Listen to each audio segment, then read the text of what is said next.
మందిర విషయంలో మనకున్నటువంటి ఆసక్తి ఏమిటో మనం గమనించాలి. ఇక్కడ ఏమంటున్నాడు? యెహోవా మందిర ఆవరణములను చూడవలెనని నా ప్రాణము ఎంతో ఆశపడుచున్నది, అది సొమ్మసిల్లుచున్నది. జీవము గల దేవునిని దర్శించుటకు నా హృదయమును నా శరీరమును ఆనందముతో కేకలు వేయుచున్నది. సో మందిరములో ఒక్క దినము గడుపుతా 1000 దినముల కంటే శ్రేష్టం. అంటే ఏంటి దాని అర్థం? ఒక్క రోజు నువ్వు మందిరంలో గడిపితే దేవుడు నీకు 1000 దినాలు పోషించేటువంటి పోషకాహారాన్ని ఆయనే నీకు అందించి నిన్ను పోషించేటువంటి దేవుడై ఉన్నాడు. ఇప్పుడు సమస్య ఏంటి? మందిరములో ఒక్క రోజు గడపడం మనకు కష్టమైపోతుంది. సో వారు ఏమని మాట్లాడుతున్నారు? మా శరీరము మా ప్రాణము ఆశపడుచున్నది. ఆయన సన్నిధిలో ఉండాలి, ఆయన సన్నిధిలో ఉండాలి. ఆయన సన్నిధి కొరకు వారికి ఉన్నటువంటి ఆసక్తి వారిని పోషించింది.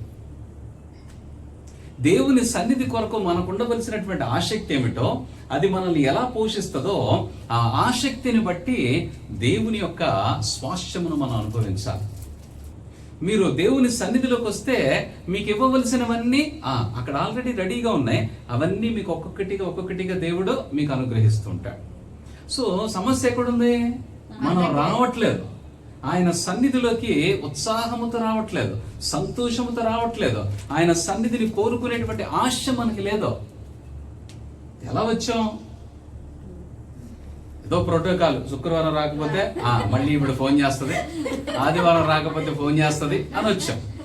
సంతోషముగా ఆశతోటి నువ్వు రాగలిగితే నీ ఆశను బట్టి దేవుడు నీ పరిస్థితులన్నిటికీ కావలసినటువంటి ఆ సదుపాయాలన్నీ కలగజేస్తాడు. ఇశ్రాయేలు ప్రజల్ని అరణ్యములో దేవుడు 40 సంవత్సరాలు ఎలా పోషించాడో. ఏమన్నా విత్తారా? వాళ్ళు పంటలు పోసారా? వీళ్ళ కష్టపడింది ఏముంది? అసలు తినటమే కష్టం వీళ్ళకే. దేవుడు వాళ్ళకి రెడీమేడ్ ఫుడ్ ఇచ్చాడు. ఆర్డర్ పెడితే స్విగ్గీలో వచ్చినట్టుగా వాళ్ళకి ఏది కావాలంటే అది, ఎప్పుడు కావాలంటే అప్పుడు, కావలసినటువంటి నీళ్లు అన్ని సమకూర్చుకుంటూ వచ్చాడు. ఒక రోజా 2 రోజులా? మరి 40 సంవత్సరాలు పరిపాలించి వాళ్ళని పోషించిన దేవుడు నిన్ను నన్ను జీవితకాలం పోషించలేడా? ఎన్ని లక్షల మంది వాళ్ళు అక్కడ. సో దేవునికి అసాధ్యమైనది ఏమున్నది? దేవుని నువ్వు సంతోష పెట్టగలిగితే చాలు, నీకు కావలసినవన్నీ ఆయన అనుగ్రహిస్తాడు. దేవునికి మహిమ కలుగును గాక. దేవునికి నిన్ను బట్టి సంతోషం కలగాలి, ఆనందం కలగాలి. నీవు దేవుని సన్నిధికి ఇచ్చేటువంటి ప్రాధాన్యత చూస్తాడు ఆయన. నువ్వు దేవుని కొరకు ఎటువంటి ఆశను కలిగి ఉన్నావో చూస్తాడు ఆయన. మనం కష్టంతోనో లేకపోతే వేదనతోనో దుఃఖంతోనో మందిరంలోకి రావడం కాదు, సంతోషముతో రావాలి. ఎందుకు సంతోషంతో రమ్మంటున్నాడు ఆయన? నా మందిరము నీకు సకల ఆశీర్వాదములు ఇవ్వగలిగేటువంటిది కనుక అందులోకి సంతోషంగా రా. అందులోకి వస్తూ కూడా ఏడుస్తూ వస్తే ఎలాగా? వచ్చేదే ఆశీర్వాదం కోసం కదా, వచ్చేదే దేవుని సమాధానం కోసం కదా, సంతోషం కోసం కదా. మరి ఏడుస్తూ వస్తే ఎలాగా? నువ్వు ఎక్కడికి వెళ్తున్నావు? అదే నువ్వు ఒక పెళ్లికి వెళ్ళమని నిన్ను ఏడుస్తూ వెళ్తావా? దేవుని సన్నిధిలోకి నీ దేవుడు నీ కొరకు ఎదురు చూస్తున్నాడు కనుక సంతోషముతో నువ్వు ఆయన్ని ఎదుర్కోవడానికి రావాలి. అప్పుడు ఏమవుతుందంటే నీ పరిస్థితులన్నీ ఆయన దృష్టిలో చాలా చక్కగా నీకు ఏది కావాలో అది ఆయన సిద్ధపరిచి నీకు అన్ని వసతులు సమకూర్చి నీ సంతోషాన్ని మరింత పెంపొందించేలాగా చేస్తాడు. ఒక్క దినం మందిరంలో ఉండమన్నది దేనికోసం? 1000 దినాల ఆశీర్వాదం కోసమా?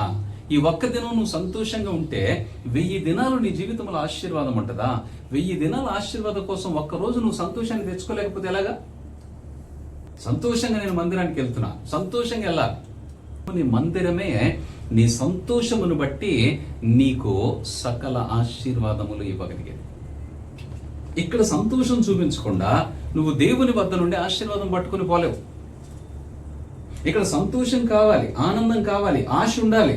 దేవుని మందిరం కొరకు నువ్వు సంతోషముతో పరిగెత్తుకుంటూ వచ్చేటువంటి వ్యక్తిగా ఉండాలి.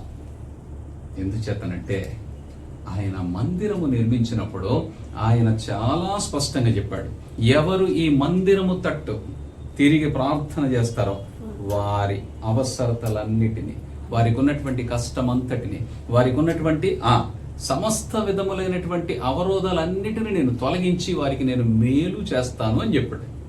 హల్లెలూయా. మరి ఆ మందిరానికి వెళ్ళేటప్పుడు ఎలా వెళ్ళాలి మనం? సంతోషంగా. నాకు అక్కడ ప్రాబ్లం సాల్వ్ అయిపోతుందని కదా రావాల్సింది.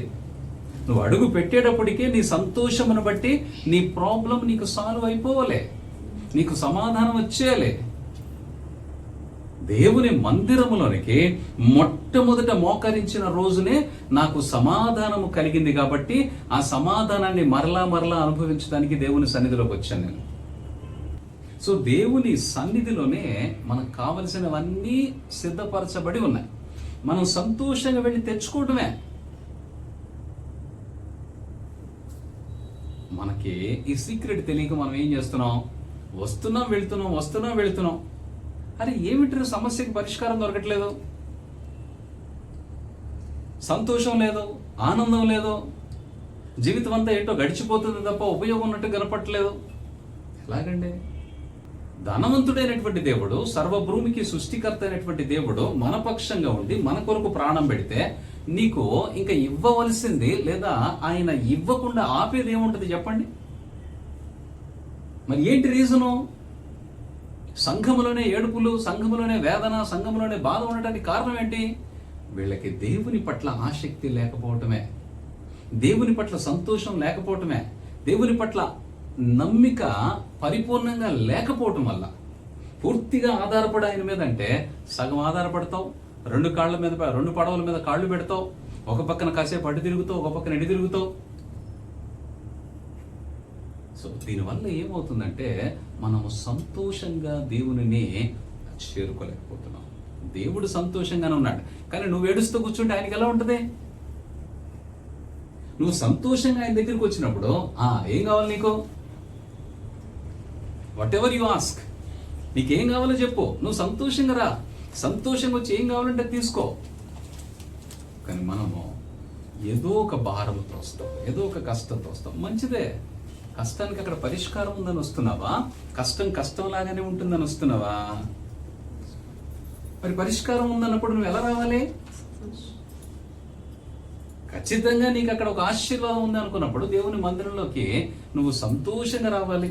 ఆ సంతోషాన్ని బట్టి మీకు మరింత దేవుని యొక్క సంతోషము మీ జీవితంలో ఆయన మీరు అనుభవించేలాగా చేస్తాడు. దేవుని మందిరములో మనము ఎంత సంతోషంగా ఉంటామో, ఎంత ఆసక్తిని కలిగి ఉంటామో దానిని బట్టి నీ సమస్యలు నువ్వు అడగాల్సిన అవసరం లేదు, నీ అవసరతలు నువ్వు అడగాల్సిన అవసరం లేదు. నీ సంతోషము వాటన్నిటినీ ఫిల్ చేస్తుంది. నువ్వు అడుగుదామని వచ్చావు, కానీ సంతోషించేటువంటి ప్రయత్నం చూడు. నువ్వు పాటలు పాడితే సంతోషం రావాలి, దేవుణ్ణి స్తుతించడానికి సంతోషం రావాలి, దేవుని సన్నిధనగానే నీకు సంతోషం రావాలి. ఆ సంతోషము నీ పరిస్థితులన్నిటినీ నీకు అనుకూలంగా మార్చేస్తుంది. హల్లెలూయా.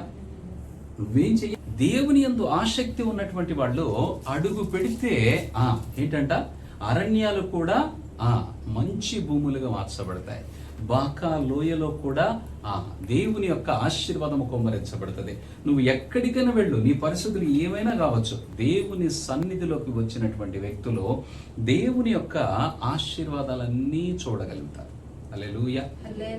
Only one thing we have to understand. మనకు అర్థం కావాల్సింది ఒకటే, ఎంత త్వరగా నువ్వు ఆయన యందు సంతోషించడానికి నువ్వు ఇష్టపడతావో అంత త్వరగా నీ సమస్యలన్నిటికీ నువ్వు పరిష్కారాన్ని చూస్తావు. ఎంత త్వరగా నీ పరిస్థితులన్నీ మూటగట్టి పక్కన పడే, నీ సమస్యలన్నీ పక్కన పడే, దేవుని సన్నిధిలో సంతోషించడానికి నువ్వు వచ్చి చూడు, అంత త్వరగా నీ సమస్యలన్నిటికీ పరిష్కారము దొరుకుతుంది. నువ్వు ఆలస్యం చేస్తున్నావు, ఆలస్యమో మరింత ఆలస్యం అవుతుంది. నువ్వు త్వరగా సిద్ధపడు మందిరములో ఉండటానికి. త్వరగా మందిరములో సంతోషించడానికి నువ్వు త్వరగా. ఎప్పుడు ఆదివారం వస్తుందా, ఎప్పుడు శుక్రవారం వస్తుందా, ఎప్పుడు దేవుని సన్నిధిలో ఉంటామా అని ఆ దేవుని సన్నిధి కొరకు ఆశపడేటువంటి మనస్సు నీకుంటే నీ పరిస్థితులన్నిటికీ పరిష్కారం అక్కడే దొరుకుతుంది. హల్లెలూయా.